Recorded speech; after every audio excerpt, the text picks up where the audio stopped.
আমদানি করবার কোনো পরিকল্পনা নাই, বরং দেশীয় খামারিদের উৎসাহ প্রদান করা, তাদের পাশে দাঁড়ানো এবং তারা যাতে এই উৎপাদনটা আরও বেশি করে করতে পারে এবং দামটা যাতে মানুষের ক্রয় ক্ষমতার মধ্যে থাকে, সেই ব্যাপারে আমাদের পরিকল্পনা আছে, আমাদের উদ্যোগ আছে। মন্ত্রী মহোদয়, এই যে ভেটেরিনারি হাসপাতালগুলি আছে, এগুলির বিষয়ে কি ধরনের চ্যালেঞ্জ দেখছেন এবং উপজেলা পর্যায়ে এগুলো উন্নয়নের কোনো চিন্তা ভাবনা আছে কিনা? নিশ্চয়ই ভেটেরিনারিয়ানদের তো একটা বড় দায়িত্ব হলো যে আমরা এই গবাদি পশু এবং আমাদের এই যে সমস্ত প্রাণী সম্পদের মধ্যে গরু ধরেন, ছাগল ধরেন ইত্যাদি এবং নানা ধরনের রোগবালাই, সেই একটা বড় চ্যালেঞ্জ আছে। ভেটেরিনারি হাসপাতালগুলো আধুনিকরণ করা এবং সেটাকে সক্রিয় করা এবং যাতে ভালোভাবে এটিকে চলে মানুষের সেবা দিতে পারে, সেই ধরনের ব্যবস্থাপনার জন্য আমরা আধুনিক যন্ত্রপাতি আমদানি করবার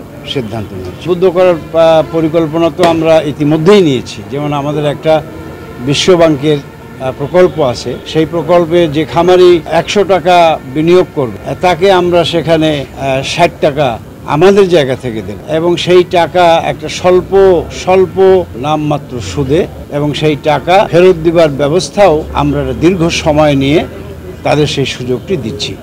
সুতরাং নিশ্চয়ই এতে তারা আগ্রহ প্রকাশ করবে এবং উৎসাহিত হবে।